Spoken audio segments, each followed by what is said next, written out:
Okay, you're live. Well, welcome everyone to UPF's Peace Talk, our webinar series.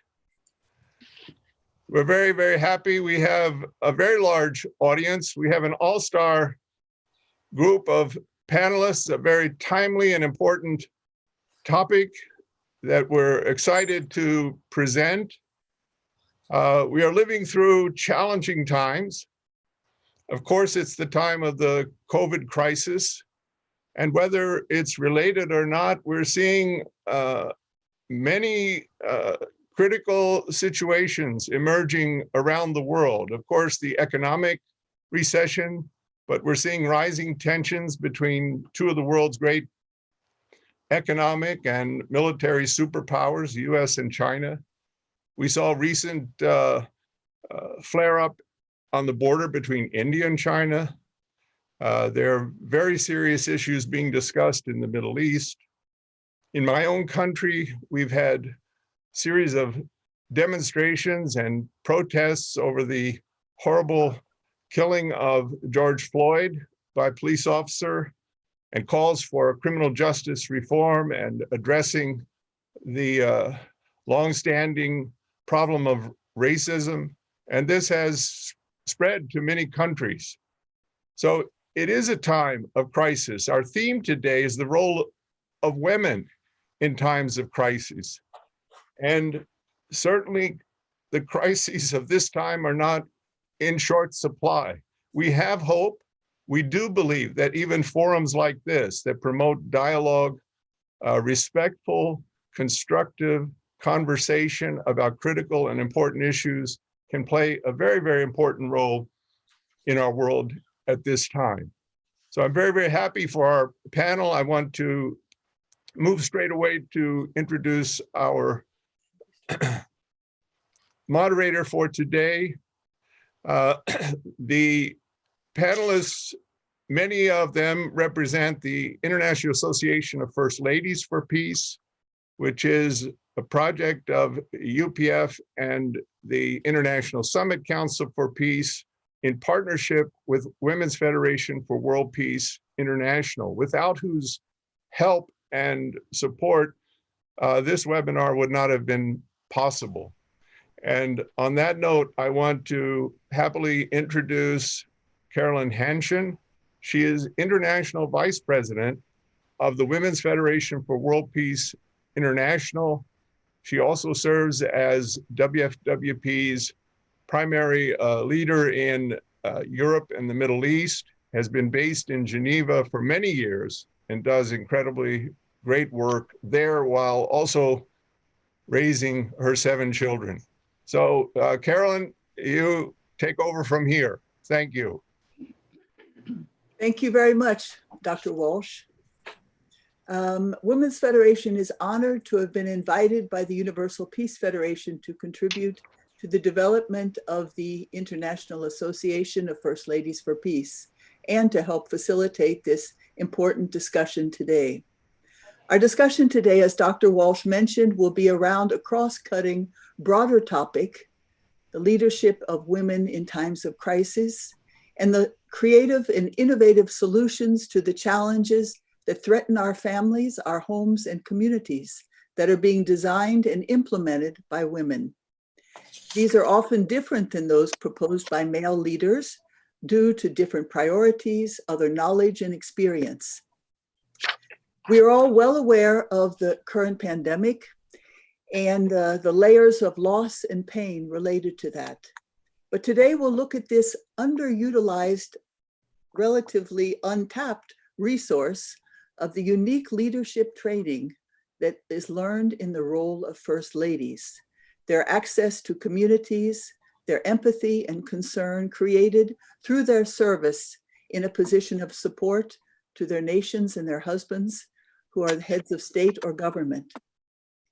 Before introducing each of our 5 wonderful speakers today, I would like to just mention that each speaker will have 5 minutes, 6 minutes, and we will leave time to have a discussion among speakers and then questions and answers. As the speakers begin, their bio will appear in the chat column to the right of your screen, and we will not take time to introduce them at length. And also, if you have questions and comments, you can write those in the chat box or send them to peacetalks@upf.org, as I think most of you know. And for translation, there is French and Spanish translation. One of our speakers will speak in Spanish. And you can find the icon at the bottom of the page with the menu of languages. It's a globe that you can click on and choose one of those languages. So, leadership of women in times of crisis. Our first speaker today is First Lady Debbie Remengesau, who is the First Lady of Palau, who actually cannot be with us in person, but has been very instrumental in organizing and investing herself and her heart and her incredible resources into the development of this new association of First Ladies. She was co-sponsoring the two first main events. Because she cannot be here today, her speech will be read by Dr. Julia Moon, who is the president of the Women's Federation International. And we are very honored to be able to listen to these remarks and to have Dr. Moon with us. So Dr. Moon, you have the floor.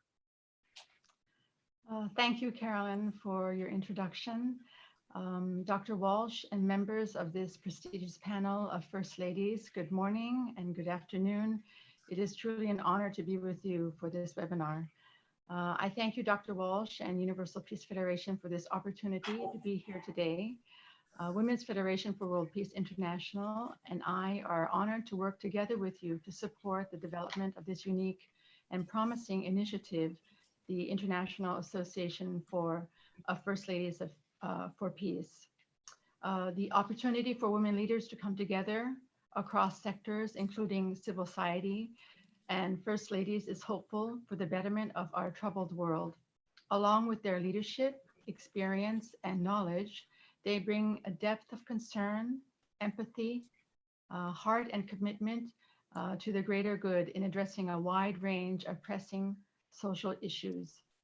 Just yesterday, I learned that Madame Debbie Remengesau, who is so instrumental in the regional and international inaugural assemblies of the International Association of First Ladies for Peace, would not be able to join today's event. However, she wrote a very timely and profound message that I have the honor of reading to you. As you will hear, rooted in her commitment to youth and protection of the beautiful, pristine nature of Palau, she describes a way forward. As a woman leader, she is outstanding. Her environmental campaign has won recognition and has been multiplied as best practice model around the world. Before reading the message of the First Lady of Palau, I would like to convey the sincere hopes and concerns from the founder of UPF and WFWP. Dr. Hak Jahan Moon has lived a life in loving support of the vision and mission for global peace of her late husband, Dr. Sun Myung Moon. The wealth of her experience and sacrifices over many years has given her a remarkable profile as a world-level women leader. She is constantly inspiring and empowering women to be peace builders in our families, communities, and the world, and has great hopes for the outcome of today's discussion and the broader impact of women for a future peace culture. So without further ado, I would like to now read to you the official statement by Debbie M. Remengesau, First Lady of the Republic of Palau. Ladies and gentlemen, first and foremost, I would like to commend and congratulate Universal Peace Federation and Dr. Hak Jahan Moon for your steadfast leadership in the face of this global pandemic, a time of uncertainty and many challenges. I am regretfully unable to virtually join deliberations today, but I stand in solidarity with the global community as we work separately and collectively to address the unique obstacles and challenges brought forth by COVID-19. The Republic of Palau is among 9 Pacific Island nations that have remained COVID-free.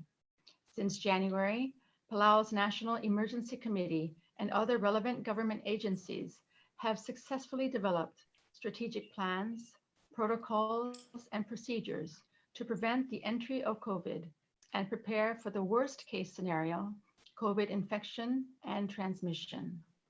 We've closed our borders and adopted strict guidelines and developed a comprehensive plan governing our quarantine and isolation protocols. And fortunately, it has worked. We remain COVID-free. COVID-free does not mean we are unaffected. Like the rest of the global community, Palau has been extremely challenged by this pandemic.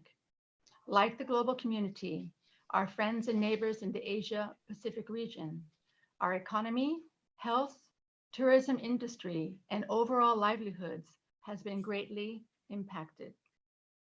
Through the leadership of President Tommy E. Remengesau Jr., and through partnerships with our closest allies, the United States of America, the Republic of China, Taiwan, Japan, Australia, and others, Palau has received outpouring support and assistance to help build our capacity and response and to effectively prepare ourselves against COVID.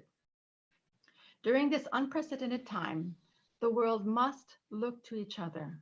The world must take action, must work in partnership and in solidarity. Only by working together can we successfully overcome our biggest challenges. COVID-19 has undoubtedly taught us a valuable lesson, and that it does not discriminate against nationality, borders, age, and gender. The same lesson must be applied when we deliberate the urgency of our ocean's health and future. Marine pollution, unsustainable practices, illegal fishing activities, the use of plastic, and other global challenges that contaminates and destroys our ocean and natural environment. It does not discriminate. We are all affected. We are all losing, and our livelihoods and our children's future are at stake. As we continue to participate in this dialogue, share our experiences and lessons learned, deliberate on solutions and best practices, let us also reflect on other global challenges, climate change, global warming, and many others. We cannot stop at deliberations and discussions. We must act. And these challenges will remain if we do not give our undivided attention and action. To effect change, we must act. To effect change, we must do more than deliberate and convene. As the saying goes, actions speak louder than words. As I said at the inaugural session for the International Association of First Ladies for Peace earlier this year in Korea, without a healthy planet, there will be no peace, only war, no security, only uncertainty. There will be no human development, only human decline. The health of our precious planet is inextricably linked to the health of the human race. COVID is an example of this. And while we work to address obstacles borne by COVID, let us not lose sight of other global priorities.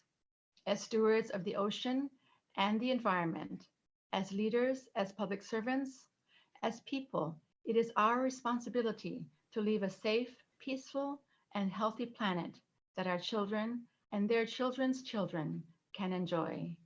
Ke Kamal Mesulang, which means thank you very much.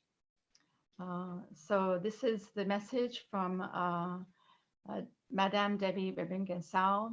I would like to thank Madame Remengesau for her heartfelt message and for her great example in leading her country forward in these times of difficult times of crisis. Thank you so much.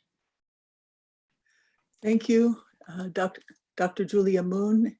And yes, some of us had the opportunity to go to Palau at the inauguration of the Asia Pacific Regional International Association of First Ladies for Peace. And we could see the way that she is responding to the potential and real environmental crises there. And that when you arrive on their island, you have to actually sign a pledge that you will be very much responsible and aware of everything that you do while you're on that island.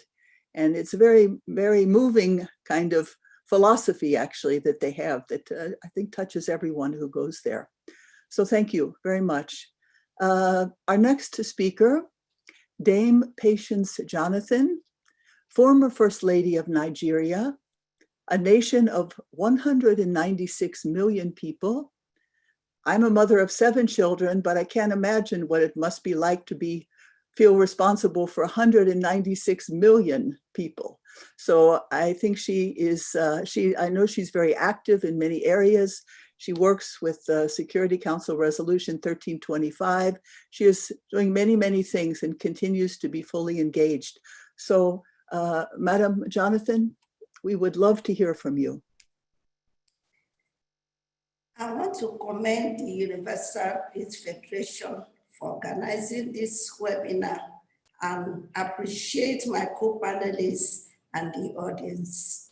Let me also use this opportunity to sympathize with all those who have lost their loved ones during this COVID-19 pandemic. I commend health workers all over the world working around the clock to save lives, even at the risk of losing their own. The COVID-19 pandemic is a challenge that the whole world is facing. According to the United Nations, the coronavirus affects all segments of our population.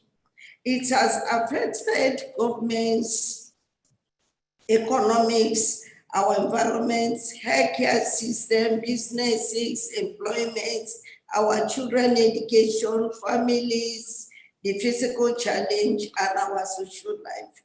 The topic of today's webinar, the role of women leadership in time of crisis, is very important. We see Dr. Jan Hanmoon and her leadership style of the UPF towards achieving world peace. We also see women all over the world showing great courage towards reducing the negative impacts of the coronavirus to our society. When this pandemic hits the world, most leaders did not expect the challenge it will bring.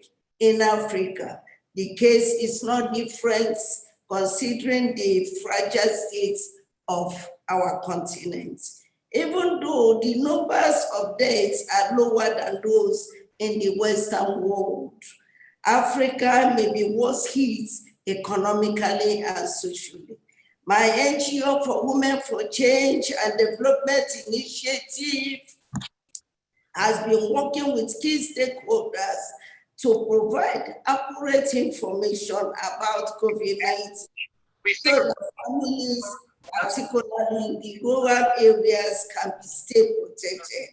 We are in partnership with the Goodluck Jonathan Foundation to distribute food items to some state governments to families that are affected by the lockdown situation, especially women who run small-scale businesses. We also partner with my successor, the First Lady of the Federal Republic of Nigeria, Aisha Buhari, and her NGO on a way to reduce the impact of the pandemic.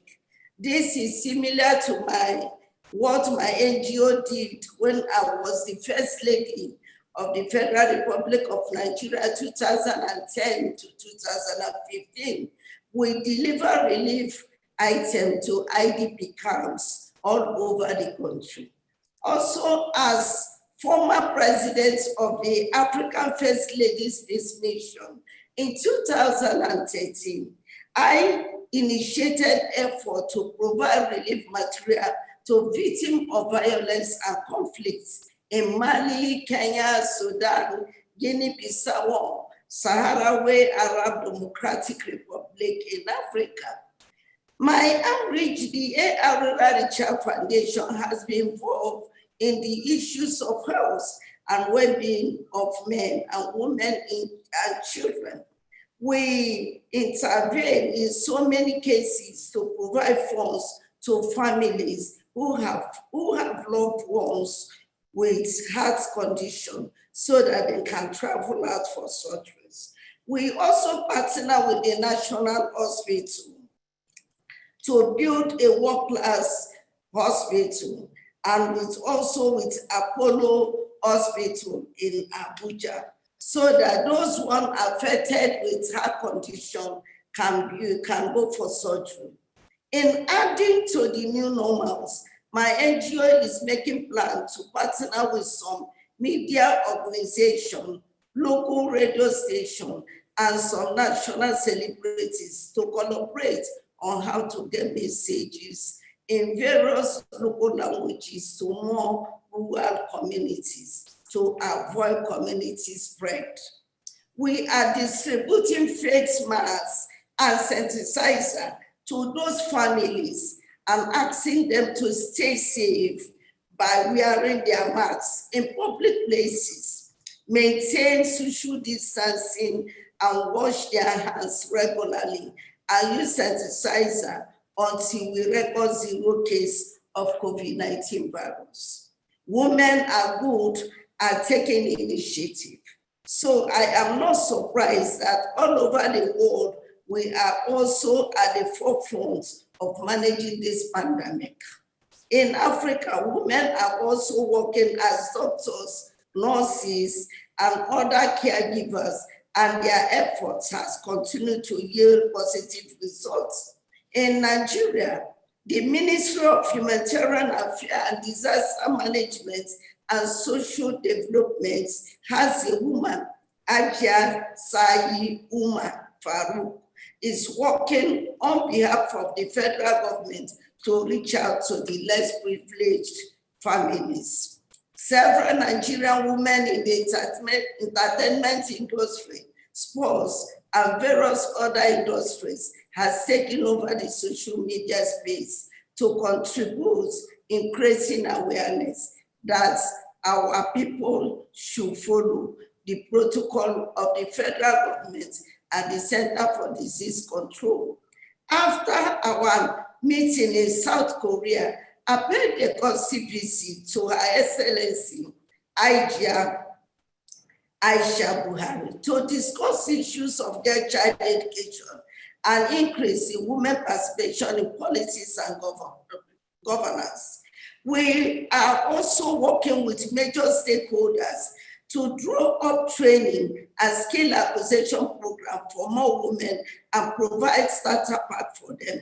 We are giving counseling support to women who suffer any form of abuse like rape and assault during the period of COVID-19.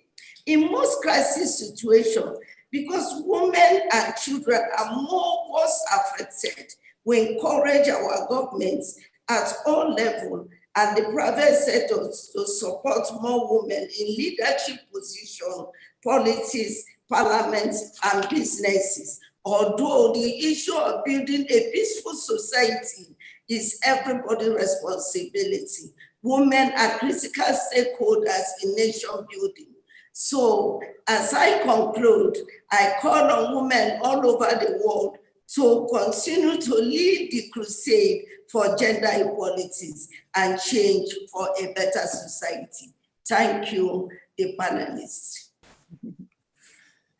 Thank you very much, Dame Patience Jonathan, and for actually giving us so much good news actually about all the work that is being organized among women in the African continent and your work across borders, creating partnerships, training, many things that we can discuss, we can go into more detail about later.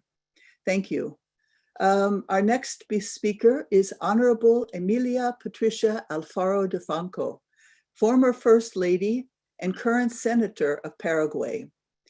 She will speak in Spanish, and you will need to set your translation.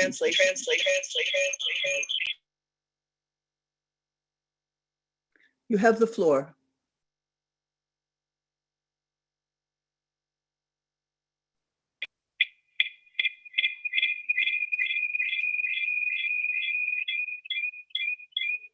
Muy buenos días, muy contenta de compartir con todos ustedes nuevamente, al presidente doctor Thomas Walsh, la doctora Julia Moon, y en nombre de ellos saludo a toda la organización de UPF.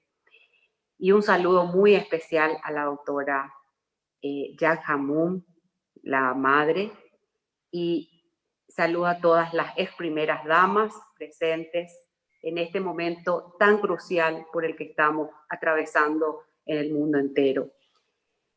A la Federación de Mujeres por la Paz Mundial, nada más agradecer esta oportunidad de poder también llegar desde Paraguay a muchos rincones y contar la realidad de las mujeres que nos toca vivir durante esta pandemia. En el Paraguay tuvimos 2 guerras internacionales, particularmente me quiero referir a la primera, que fue en 1864 a 1870, conocida como la Guerra de la Triple Alianza. En esa guerra, Paraguay había perdido casi el 90% de su población, en su mayoría hombres, quedando las mujeres responsables de la construcción nacional, papel que supieron llevar con estoicismo y valentía. Las mismas no tuvieron tiempo ni siquiera de secar sus lágrimas y con ese esfuerzo incansable y titánico agarraron el arado, criaron hijos, cuidaron los ancianos y los pocos hombres que quedaron, en su mayoría enfermos y mutilados, siendo ellas una generación entregada totalmente a otros. Esas mujeres no vivieron para ellas, sino para otros en el servicio y en el trabajo. Levantaron así nuestra patria. La mujer paraguaya se caracteriza por su tremenda capacidad de congregar, de unir, de fortalecer lazos familiares. En el Paraguay, hoy la mujer es signo de unión, de amor, de lucha y hasta de resistencia. En esta difícil situación que atraviesa el mundo, no es ajeno a Paraguay. Si bien somos uno de los países de la región y del mundo que ha sabido sobrellevar con bastante eficacia la lucha contra esta pandemia, teniendo hasta el momento 1.200 casos de contagiados y 13 muertos, con una población de casi 7 millones de habitantes. Los buenos resultados en salud, si bien hemos actuado con mucha antelación ante los hechos, tiene sus víctimas en otros ámbitos. Escuelas cerradas, colegios y universidades cerradas, comercios de todos los niveles parados, la frontera clausurada, la actividad en general paralizada. En este contexto es importante mencionar que la mujer de ayer, que hacía de empleada o funcionaria, hoy se encuentra en el hogar, haciendo oficinas virtual, teniendo sobre sus hombros el cuidado de los hijos, que los cuales no asisten a las clases. Las mujeres tienen una responsabilidad mucho mayor, la enseñanza. Son mujeres en porcentaje mayor quienes se sientan con sus hijos a hacer las clases virtuales, siendo esta una actividad de 2 a 3 horas diarias. La misma también cumple un papel de madre, se encarga en gran medida de los abuelos, de los tíos, sumando ya la larga lista de los quehaceres. En situaciones de crisis económica como esta, el derecho a la alimentación es el primer hilo en desaparecer del tejido social. Y cuando el Estado no provee de las herramientas para satisfacer esta necesidad, surge la mujer solidaria. Y así vimos en todo el Paraguay, en todos los rincones, organizaciones de humildes mujeres que con ollas populares dieron de comer a comunidades enteras.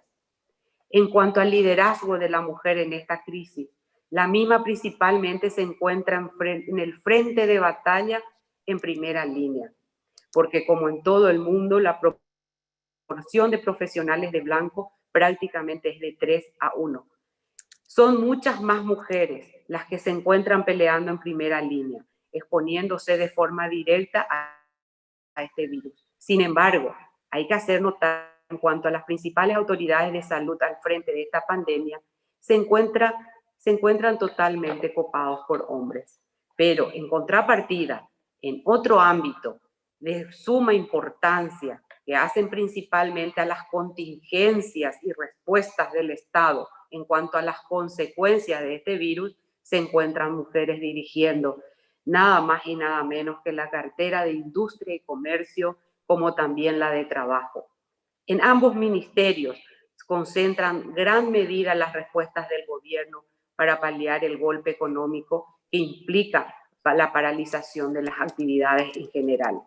Particularmente creo que el momento es propicio para valorar en su verdadera amplitud la importancia del papel que cumplen las mujeres y más que nada empoderarle en una de las actividades que ha demostrado ser vital en esta crisis, el sector primario, el campo, la producción, la agricultura. Sectores olvidados siempre, pero que han demostrado su importancia estratégica en la subsistencia de la sociedad.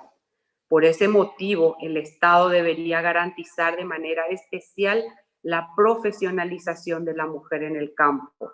Es tiempo de que su participación se note en ese sector, de manera a dar un ímpetu diferente y de mayor igualdad.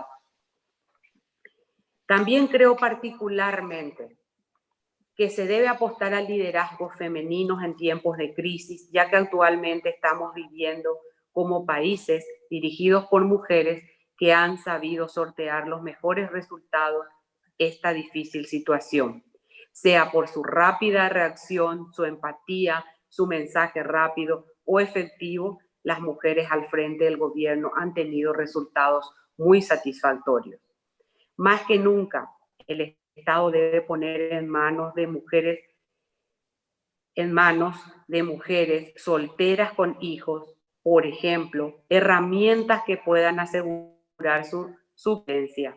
También debe asegurar los puestos laborales de las mismas, incentivando principalmente actividades de manufactura, ya que las actividades generalmente pesadas y de logística, es decir, emplean especialmente a hombres.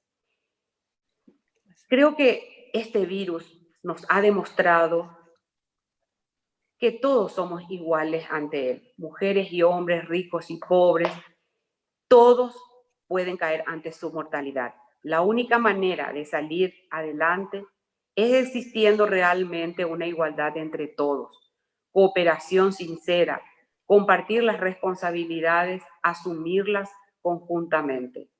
Es la gran enseñanza que nos deja. Dicen que hay que quitar lo positivo de lo negativo, que de esta crisis nazca una oportunidad de construir un mundo con mayor igualdad, un país, un mundo con paz, donde hombres y mujeres gocen de los mismos derechos, que ambos tengan las mismas oportunidades, que ambos tengan las herramientas para salir adelante, para pelear ante una amenaza, que nadie sea más que nadie. El resurgimiento de cada país, el resurgimiento de Paraguay después de la crisis, va a depender el resurgimiento de cada mujer para construir un mundo mejor para todos nuestros hijos. Muchas gracias.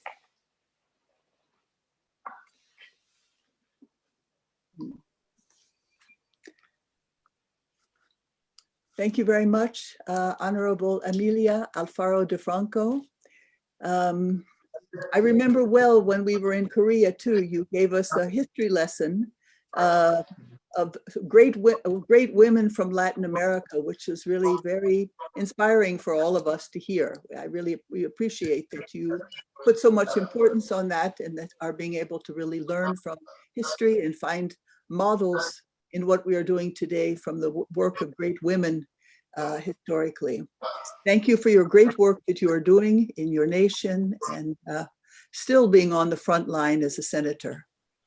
Our next speaker today is Honorable Nayla Moawad, former First Lady, former Minister of Social Affairs of Lebanon, still very active in social development today.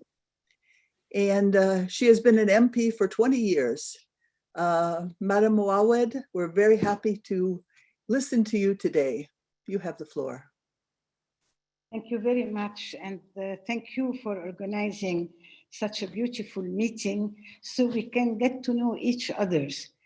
But before I tell you about the COVID, I must admit that I was First Lady for only 17 days.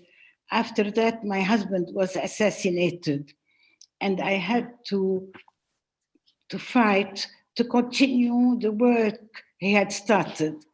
And I want to precise also that Lebanon, before the COVID, has witnessed a war, a Lebanese war, that had a lot of victims and was against each other's. Confessionalism was prevailing, and other conditions as well. So when my husband was elected president, I thought it would be the end of our suffering, because the Lebanese war had started very, very early, and that had lasted at least off and on, but it lasted about 20 years as well. But as soon as my husband was elected president, I thought that the First Lady has many obligations.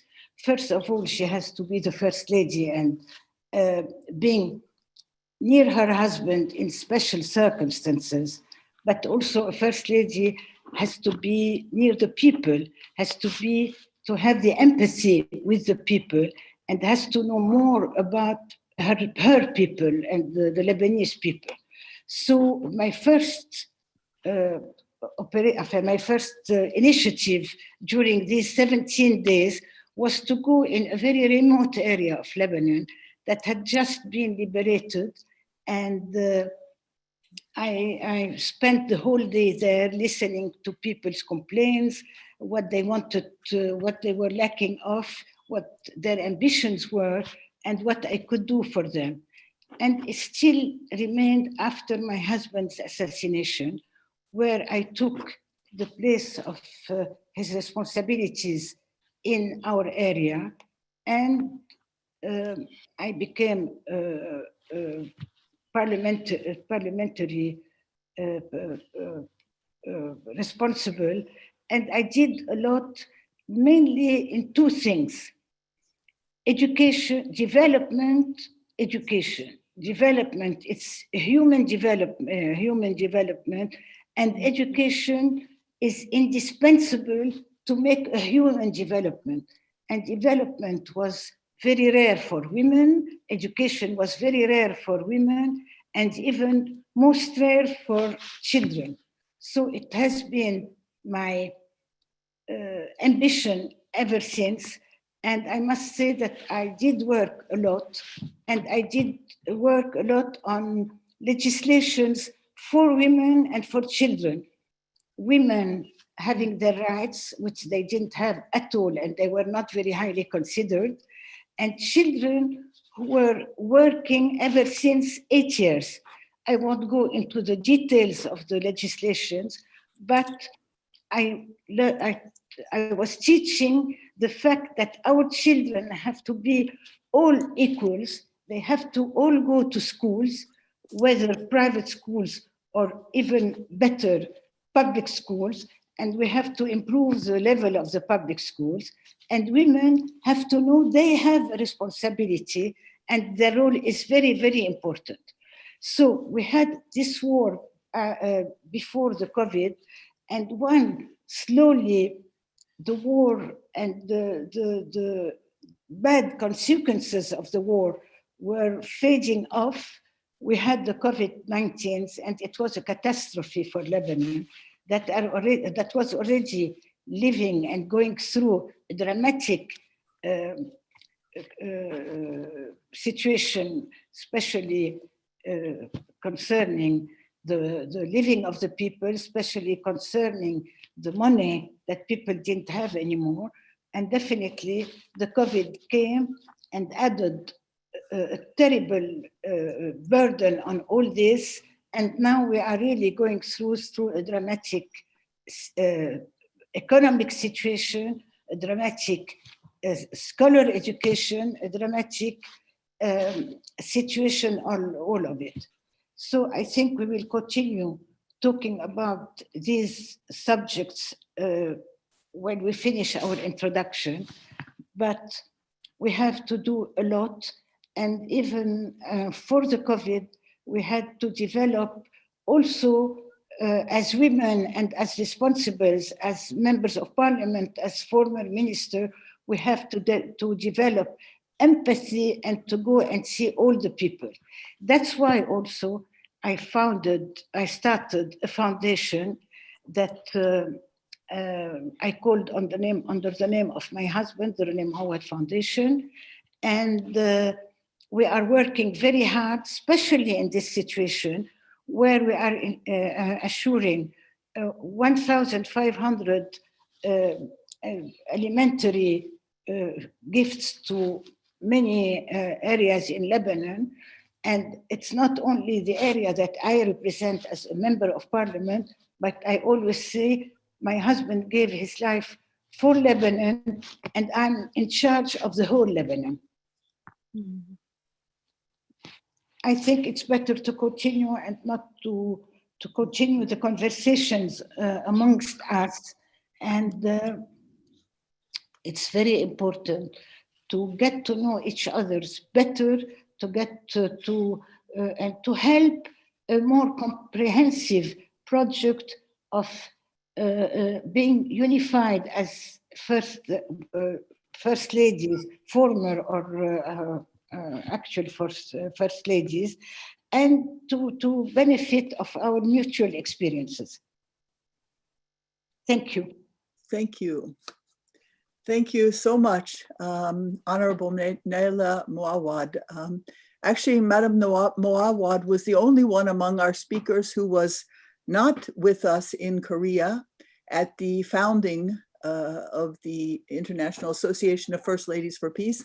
But when she heard about it, she couldn't go, but when she heard about it, she was right away very enthusiastic. And thank you so much. You really gave many kind of insights into how we can go forward actually with this organization as we are now starting to plan for the future.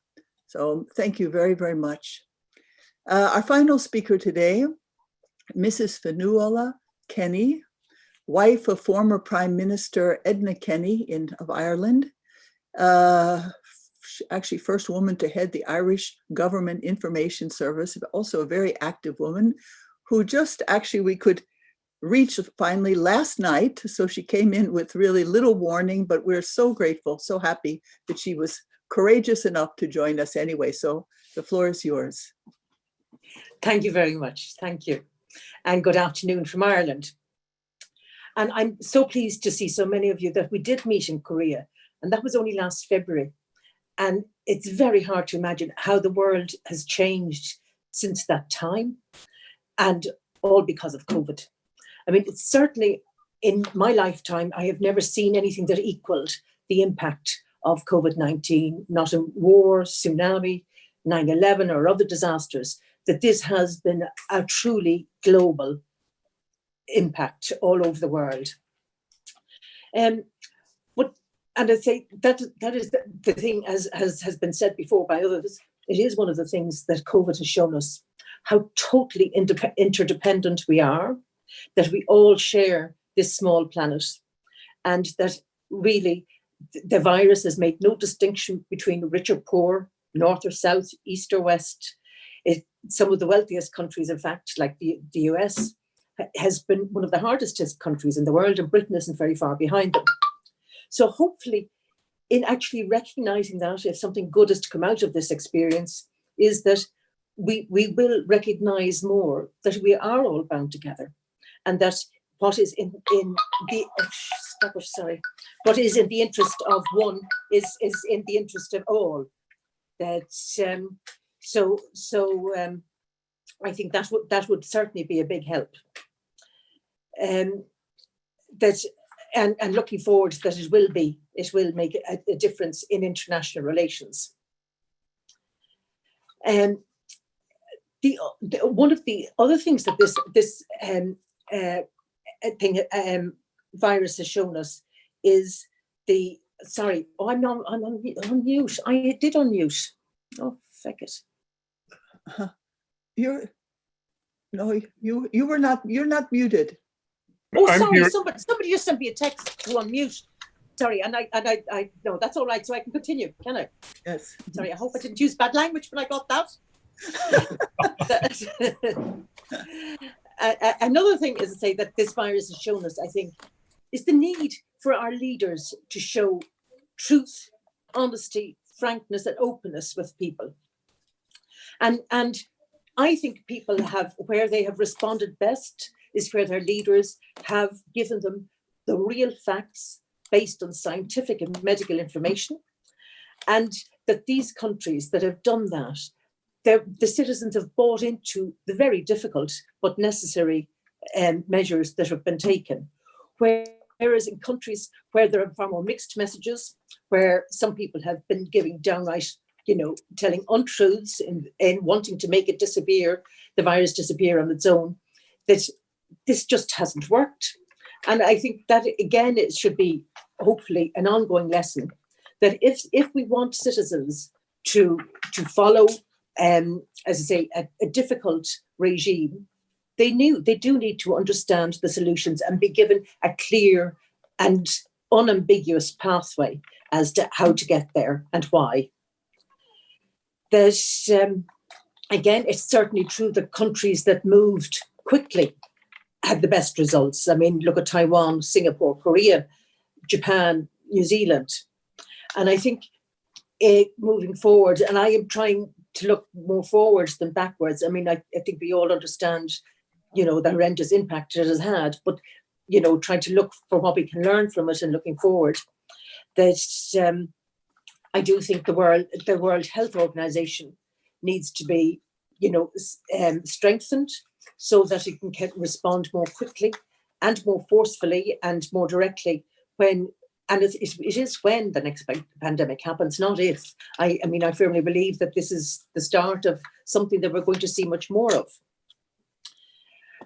Again, one of the heartening things that came out of this crisis, I believe, is what has been the resilience, adaptability, the power of individuals and very small communities. I mean, Ireland is a small country anyway, and everybody has been more or less kept at home, very much in their own community, and the innovation, the selflessness, the people helping each other, looking out for each other, the power of each individual, hand hygiene, social distancing, things that we all can control for ourselves, has given people a sense of power, but also innovation, adaptability, and I think shown maybe the best qualities that we have. People have adapted to, a whole range of new practices, working from home, wearing face masks, which I think I always found difficult. You can't see somebody smile at you, and we miss out, but still we adjust and adapt because we need to. As I say, helping neighbours. Again, industry, I know in Ireland anyway, has been remarkable in that, a lot of small companies out of the blue diverted from their usual thing to manufacture PPEs, personal protection equipment, some solutions, sanitizers, antibacterial soaps, a whole range of different things that were needed at the time. And they did that voluntarily without being asked or forced to do so. As I say, it showed a huge just sense of community, but responsibility to the community as well. And I would like to think that, you know, businesses in the future can be tapped in again. So say for other issues like environmental issues, that sense of responsibility can be used again. I do think, you know, looking forward, that, you know, life has changed forever. I mean, traveling, airports, all that kind of thing. I mean, we can never go back to the way things used to be done. So, and I do think there is a real need for not only the World Health Organization to, you know, be strengthened and brought up to date, but to much better research into what is likely to come down the tracks at us. And also that there should be, you know, global depots for things like personal protective equipment. I know there was a huge problem worldwide initially trying to get solutions for the testing, all those kinds of things. There should be stores of those, and hopefully that we will learn from these things and put those measures in place, so that the next time that it happens, or whatever happens, that we won't be so slow to catch up with it. But you know, the measures that have been, you know, proven so far to work can't last indefinitely. You know, economies have to function. Children have to be educated. They have to go to school. They have to socialize. So lockdown isn't a viable option in the long term. But I think if we relax measures, but in a planned and monitored way, then continue testing, that in the future, hopefully, targeted lockdowns will be all that is required, and not huge global ones like we have been doing up until now. There's, I say, another positive that, and I know the former First Lady of Palau, that Dr. Moon read her speech, was referring to the environment, and I do think one of the positives of all of this has shown that has been the effects on the environment, the diminishing emissions and the lifestyle changes, and hopefully these are things that will be ongoing. Like, look at us here today doing a webinar instead of all congregating someplace, having flown maybe halfway around the world to get there. So I think there will be an awareness of that. We're running a little bit late. I think I have to. Is it possible you could maybe? Yes, of course. Yes. Of course. Sorry, did I go on too long? No, I just wanted to say anyway that I do think, apart from the negatives, there are positives. We must learn to work together and to be in a truthful, open and honest way. And look, I'd like to thank you, to Dr. Julia Moon and Dr. Walsh and the Women's Federation for World Peace for facilitating this. And hopefully it's only a small step in what will be a bigger and ongoing global cooperation. Thank you. Thank you very much. That's exactly what we're hoping for this too. Dr. Walsh, I wanted to ask you, given we have 5 minutes normally, should we take a question or two, or should we have the discussion? I think, first of all, excellent panel, great presentations. I think we have about 10 minutes left. I would suggest you invite the panelists, if they would like, to just make very brief comments, perhaps alluding to things they heard from the other panelists. Mm-hmm. And then if you have a couple of questions, maybe you could just read abbreviated versions of a couple of questions, invite the panelists to make their final comment, and perhaps address those questions. We need to wrap up in 10 minutes. Okay, as Dr. Walsh mentioned, we take just a few minutes to have any kind of response to the presentation of others, or any forward-looking ideas related to what we've been discussing today. In just a very 1 minute each, maybe, is all we can allow for. Would anyone like to say something?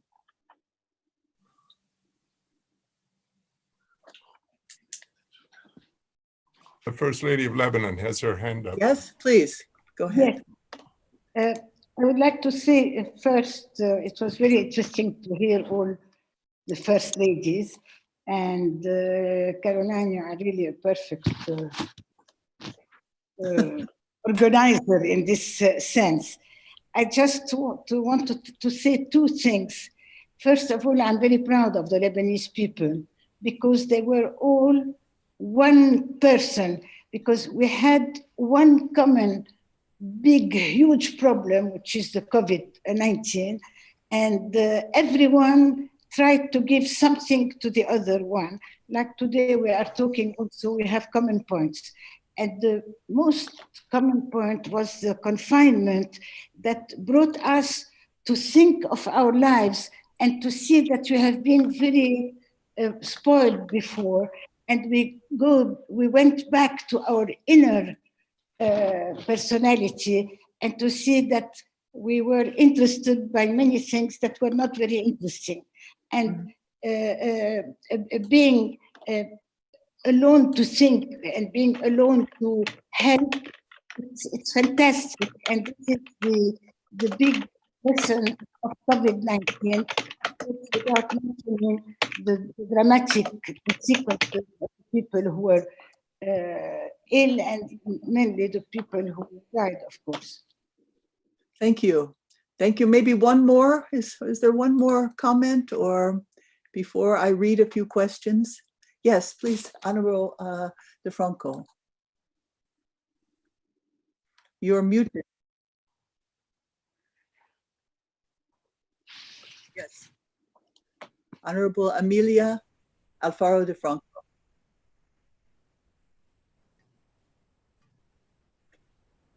You have the floor.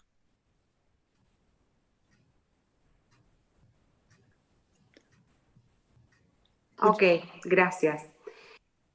No, comentar de que en mi país, en Paraguay, también esta crisis, además de ya lo sabido siempre, la corrupción nos golpeó. Somos el país a nivel de la región y mundial con menos contagios, menos muerte, pero una corrupción imperante dentro del manejo de la cosa pública. Ojalá que los países de ustedes, como están los países en ese campo, ya que también nos dio la oportunidad de crear nuevos grupos para analizar el uso de la plata del Estado, que falta en muchos lugares para la salud, la educación. Sin embargo, en tiempos de crisis es lo que ahora se vio, saltó mucho más a la luz. En ese sentido, preguntarles a todas las mujeres líderes, felicitarles por todo el trabajo que vienen haciendo en sus países y realmente nos duele muchísimo eso comentar, pero son cosas que tenemos que también las mujeres participar en el cambio de esta situación que nos golpea mucho lastimosamente en nuestro país. Thank you. Thank you. So maybe, because we have questions from all of your regions, actually, too many for us to read, but maybe I could just read a few of them, abbreviated form, and then we could take a minute, even less than a minute, for kind of a final word from each of you. To Honorable Patricia Alfaro de Franco, how families can earn income during this lockdown. How are they surviving? How is the government able to support? And is there a way that women can help women to get through this in a better way? There were many questions about, actually not necessarily about the COVID virus, but about like things like violence in the family or rape. And we have a question, gender-based violence recently in Africa. How do we combat this? And also how to raise our female children, the girl child, to be able to defend themselves and to really live in dignity. I think these are affecting actually all of our continents, not just any particular one. Also, how do we change narrative about women in top executive positions? Currently, women in leadership roles have to adapt male kind of characteristics in order to be accepted in some fora. How can we change that through our sort of solidarity and working on these issues together? It has been my worry and concern for a long time about the role of first ladies and women, especially in Africa. Concerning donations for the COVID-19, there has been some misappropriation and corruption. What could a network of first ladies do to avert this crisis? Yeah, maybe I'll have to stop there. But anyway, just to say there are many more. Maybe we could even arrange to see that these questions are shared with all of you. Dr. Walsh, is there still time for a word from each one? I think please invite each panelist to give a kind of closing 40-second statement. Okay, so we have to be very, very kind of restrictive in our words then. So maybe we will go this time from the last speaker to the first speaker.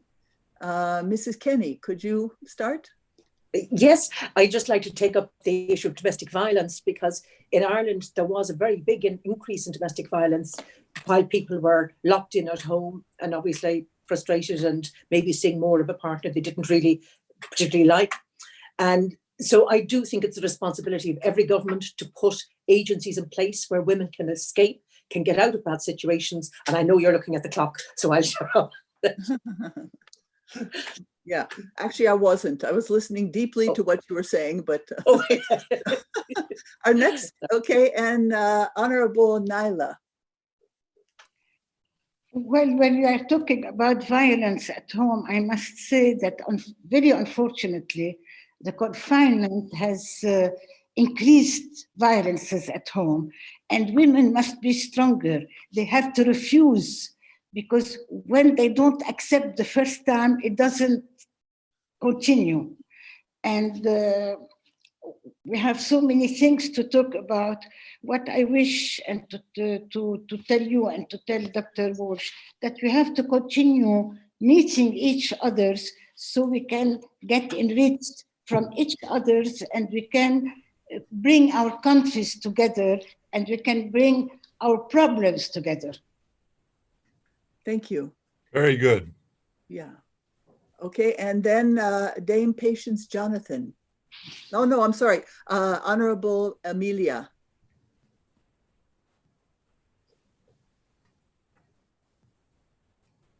Honorable Emilia de Franco, yes. Nada más agradecer, gracias el doctor Tomás, gracias Julia, y ojalá nos encuentre más unidas, más fortalecidas, y que las mujeres hagamos una red mundial, no solamente en este momento de crisis que está llevando nuestros seres queridos, entra como el ladrón silencioso y nos lleva lo más preciado, nos una y podamos defender cada una de nuestros países con los valores que siempre nos han enseñado, los valores cristianos, los valores que Dios nos ha dejado. Gracias, y tomo la palabra de la compañera, que sigamos reuniéndonos. Gracias, saludos a la madre. Thank you. Greetings to Dr. Hajaham Moon. Thank you. That word will be passed on to her. Madam. Le enviaremos los saludos suyos a ella. Madam, thank you very much. Madam Jonathan, Dame Patience Jonathan, last word? Else should be brought up those without fear. It has been fantastic. I hope from here come in our Thank you. Thank you. Thank you very much. And Dr. Julia, would you like to say a closing remark? I was very inspired to hear all of our First Ladies speaking today. I believe that Madame Remengesau really address the root cause of the crisis that we face today with COVID-19. We refer to Earth as Mother Earth because it is the womb of life on this planet, the nourisher, the nurturer, and the ultimate giver of life. These were the words of our Senior Vice President, Sun Jin-moon, which she expressed so eloquently. But we really do need to come together to take care of our planet. And we must value the nature as the foundation for a healthy society and really embrace a healthy and green recovery. I think this is the way forward, and Debbie Remengesau expressed this very well. I really want to give great gratitude to our founder, Hak Jae Moon, for the inspiration of creating the International Association of First Ladies for Peace. I believe that when we can bring our knowledge and experiences together as women and with our maternal hearts, I think we can find the solution together for all of these sometimes insurmountable problems that we face. But together, we can make small changes that start in the family and then grows to the community and then to the world level. So thank you so much for this time to speak together, to share. And I'm very hopeful that the IAFLP can, we're just at the starting line, we're just beginning. And I hope that we can do great things together for the betterment of our societies, communities, and the world. Thank you very much for this wonderful webinar. Thank you. And Dr. Walsh, I hand the gavel back to you. Well, very good. Thank you, Carolyn, and thank to all the panelists. Fantastic, brilliant statements, and I learned a lot, and I'm extremely encouraged. And I've been reading the chat. The chat is buzzing away with good comments and insightful comments about the many wonderful statements that you have made. We do need to come to a close. I just applaud everyone, and I remind everyone we will have a very important Peace Talks webinar 1 week from today, beginning at 9 a.m. Eastern Standard Time in the US, that is dealing with the future of the European Union and prospects for a rule-based global order, which seems to be under challenge. It will focus on the European Union. So I encourage everyone to join. We will send out announcements. There is a questionnaire at the end, but I conclude, just give my applause to the panelists and to the moderator, and wonderful, wonderful webinar. Let's keep it up, and we'll do more of these in the future. Thank you. Thank you. Thank you, everyone. Brilliant. It was good. Thank you, everyone. That was really